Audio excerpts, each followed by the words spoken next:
आज हम पढ़ने जा रहे हैं कक्षा 12 का अध्याय 1 इतिहास का। इसका नाम है ईंटें मन के तथा अस्थियाँ एवं हड़प्पा सभ्यता पढ़ेंगे।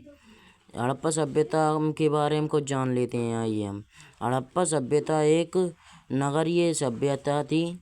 यह बहुत पुरानी सभ्यता थी। हड़प्पा सभ्यता को सिंधु घाटी सभ्यता भी कहा जाता है। इस सभ्यता में मुख्य केंद्र हड़प्पा तथा मोहनजोदड़ो थे। हड़प्पा पाकिस्तान के मोंटगोमरी जिले में रावी नदी के तट पर थी। यानी ये पाकिस्तान में मोंटगोमरी जिला है, वहाँ के रावी नदी के तट पर हड़प्पा सभ्यता थी। और मोहनजोदड़ो पाकिस्तान में लाड़काना जिले में कराची दादू रेलवे लाइन के डोकरी रेलवे स्टेशन से 11 किलोमीटर दूर थी। इसके कुछ नगर थे जिनका नाम है प्रमुख केंद्र थे चंगुअड़ो, रोपड़, पंजाब, लोथल, रंगपुर, कालीबंगा। हड़प्पा सभ्यता की खुदाई दयाराम साहनी ने 1920 से 1921 में कराई थी। याद रखिए दोस्तों, कब कराई थी और किसने कराई थी। दयाराम साहनी ने हड़प्पा सभ्यता की खुदाई करवाई थी 1920 से 1921 तक। उसके बाद 1924 और 1925 तक जारी रही। इसके बाद इसकी खुदाई माधव स्वरूप वत्स ने 1926 से 1933 तक कराई। दूसरी खुदाई से सिंधु घाटी की सभ्यता प्रकाश में आई। यह सभ्यता नगरीय सभ्यता थी। सिंधु घाटी सभ्यता को मोहनजोदड़ो कहते थे। इस सभ्यता में मोहनजोदड़ो में सबसे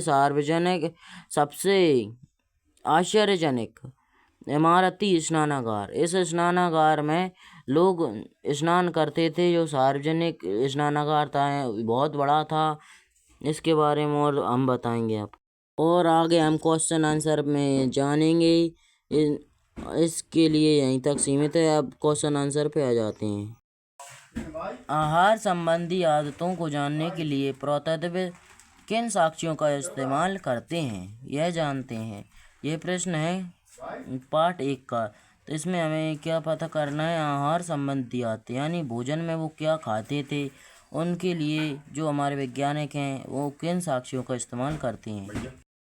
तो आइए हम जानते हैं।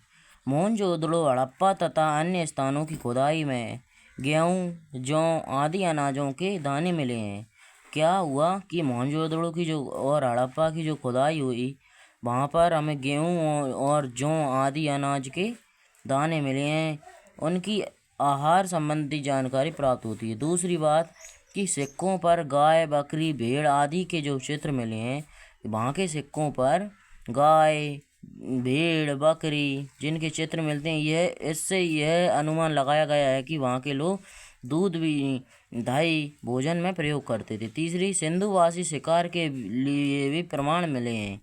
यानी सिंधुवासी जो थे वो शिकार भी करते थे। इससे यह ज्ञात होता है कि वहाँ के लोग मांस मछली का भी भोजन में प्रयोग करते थे।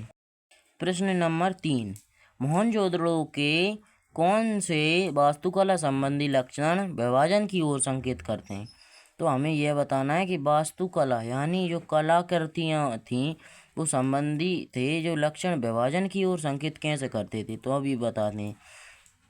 खुदाई में जो नगर के खंडर मिले हैं, खुदाई में जो नगर टूट गए उनके जो खंडर मिले हैं, उनसे यह सिद्ध होता है कि वास्तुकला के उच्च कोटि के नमूने थे। यानी कि यहाँ पर कला बहुत उच्च कोटि की थी।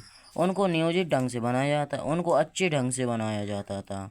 भवनों का निर्माण, इसमें आवास, दुर्ग, अन्नागार यानी भोजनालय, स्नानागार यानी नहाने वाला स्थान, जल निकास प्रणाली यानी नहर, मकानों की दीवार, प्रवेश द्वार, खिड़कियां, सड़क नियोजित व्यवस्था का ही उदाहरण है।